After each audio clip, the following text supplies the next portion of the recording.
Good morning, good afternoon, and good evening, everybody. Thank you for tuning into another Supatease video. We've got another wave, another swash of class tuning buffs and nerfs. A lot of these in a amazing direction, and one of them in particular that has made me personally very upset. But I am pleased overall with the volume of changes that has been coming through and the direction overall throughout the Dragonflight beta. This is definitely the most responded to in terms of feedback of a beta phase or expansion in general that we have seen in some time. They seem to be incredibly responsive and quick to jump on things that have been made as suggestions or given as feedback. So I'm starting to, get more and more hope, more and more promise for this. Unlike in a lot of other ones where it's like you're usually in beta going like, it's only beta guys, don't worry. It's only alpha guys, don't worry. It's only the first season guys, don't worry. I'm not really catching that vibe so much as I have with previous expansions. So that this could be a staggeringly impressive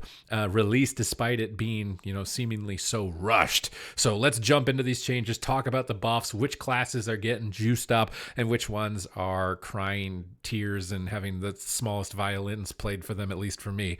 The first changes are marksmanship hunters are getting some pretty nice buffs.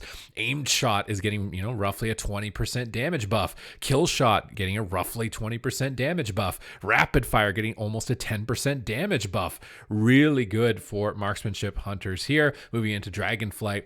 Up next, we've got rogues, assassination, fan of knives damage buff. Probably not a big deal, at least in PvP. Garrote getting about a 10, maybe 20% damage buff. Blindside looks like it's going to be under 35%, up from 30%, so a larger range. Flying daggers is getting nerfed. The radius of fan of knives getting reduced to 12, down from 15. Your King's Bane is getting roughly close to a 10% buff, it seems like at this point.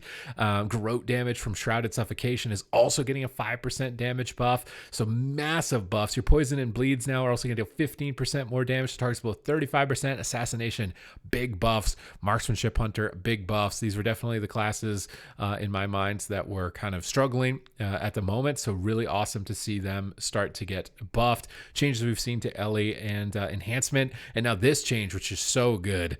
Dark Pact for Warlock is getting like not a 50% nerf. I can't do the exact math on that, but 250% down to 200%. And it's scaling off spell power at half the value at 2.5. So this spell was so powerful. It was like 400, 600,000 K absorbs.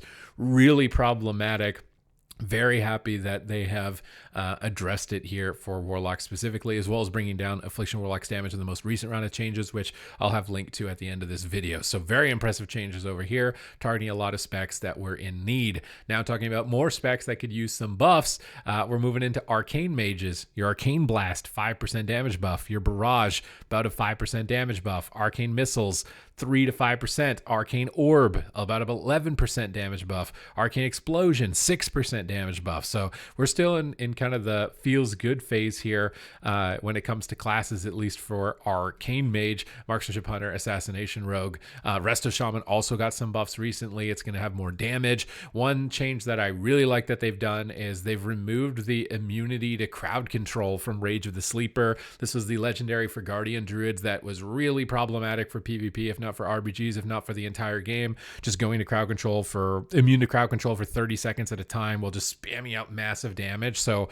Guardian Druid is getting a compensation of pretty substantial damage output, but it's no longer going to be able to go immune to crowd control, so you'll have a better time of removing it from combat in PvP at least. And then in PvE, I feel like Guardian Druids, you guys were kind of ignored for a while, so you're definitely getting your attention now, it seems. So Guardian Druid in a good position where it's likely to be less toxic and be more viable in PvE. For Mistweaver monks, your Restoral, heal all party members and raid members is getting buffed from 283% to 325%. Your Revival is also equally getting buffed, so that big AoE cooldown getting a massive buff. Uplifted Spirits, Vivify critical strikes, and Rising Sun kicks reduce the remaining cooldown on Restoral or Revival, also getting buffed by 5%, so extra cooldown reduction towards those spells and more power on those spells. Now Mistweaver specifically, at least when it comes to PvP, I'm not sure for PvE. Maybe the Eminence Fist Weaving build is good there, but Mistweavers are really powerful in PvP, so getting any buffs at all is a big swing for you. Resto Shamans, your Healing Tide Totem, getting almost a 10% buff. At least when it comes to PvP, I feel like Resto Shaman is probably the lowest ranked healer. So I think it's going to need at least a little bit of love, or some of the more powerful healers are going to have to come down if it's going to be looking competitive, at least for PvP.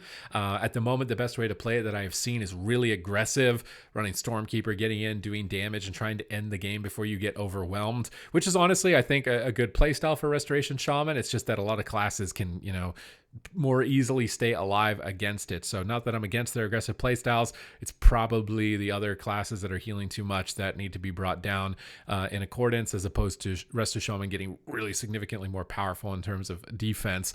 Otherwise, all of the healers are going to become a lot more homogenized. Now we're moving into some of the changes that literally made me break out in tears. And this is it right here. Starfall damage reduced by 30%. Starfire damage reduced by 15%. Wrath is going to generate a tiny bit more astral power, but you're very rarely casting Wrath. This is devastating. Moonkin at the moment, if you're playing the Starfall build and just spamming Starfalls, you're going to top scoreboards. You're probably and often it's going to be doing like the most DPS of any class in the game, even despite this nerf. But the impact that damage has feels not very meaningful, especially against classes like Death Knights, Warlocks, Demon Hunters, Fury Warriors that are always like persistently healing themselves. This type of damage really tickles. You're going to need to stay alive really deep into dampening in PvP, I think, to make Boomkin work. It just feels like you're pressing a lot of global cooldowns that aren't making any momentum in the game, as opposed to a lot of the other classes that I have played. I just most recently played Shadow Priest. Oh my god, Shadow Priest is a blast. It's going to be really hard for me to pick a class, but honestly, with these changes and how Boomkin has been feeling, I'm starting to shift away from it, man. I'm starting to say no deal here.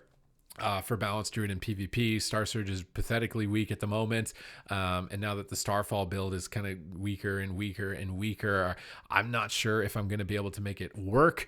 Some other changes that went through that I couldn't find is that Havoc Demon Hunter had some of its passive magic damage reduced, which is really good. That's the type of stuff that I like to see targeted, especially when it comes to PvP, but it could also perhaps be too powerful in PvE as well. That was a big change, and we just did the play with the Blues PvP test. So a lot of the people who work at Blizzard logged on to the beta server, queued up some solo shuffles, and started playing PvP. I'm going to start pumping out some videos again related to those classes, which classes are looking the most fun, what are looking the most viable. We're going to keep up with these changes as well that are going to be ongoing, so you're always ahead of the competition. And if you want to make sure that you're staying ahead of the competition, then I recommend hitting the subscribe button, as it's just going to notify you as to when my videos have gone live, and you're going to have all the intel that people who are unsubscribed probably won't have. So it's definitely a great idea, and I do appreciate your support. I am working diligently to be an excellent resource so that I can earn your subscription and get to 100,000, which is my goal. I really want that plaque. You can see the wall. The wall is kind of empty. We got a spot here that would look really cool with a 100,000 subscriber badge plaque. So by you hitting that button, we can put something on the wall, and you can get all your PvP stuff and all of your intel about World of Warcraft and be better than everybody else. I think that's a fair trade. That's a win-win in my books.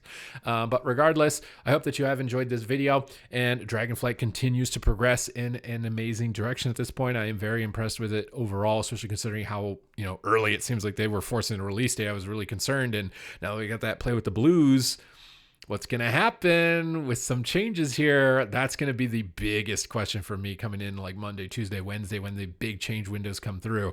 Really excited and stoked to see it. And we'll keep talking about how fun everything is, and keep you up to date. So thank you very much for watching, and I will catch you in the next video.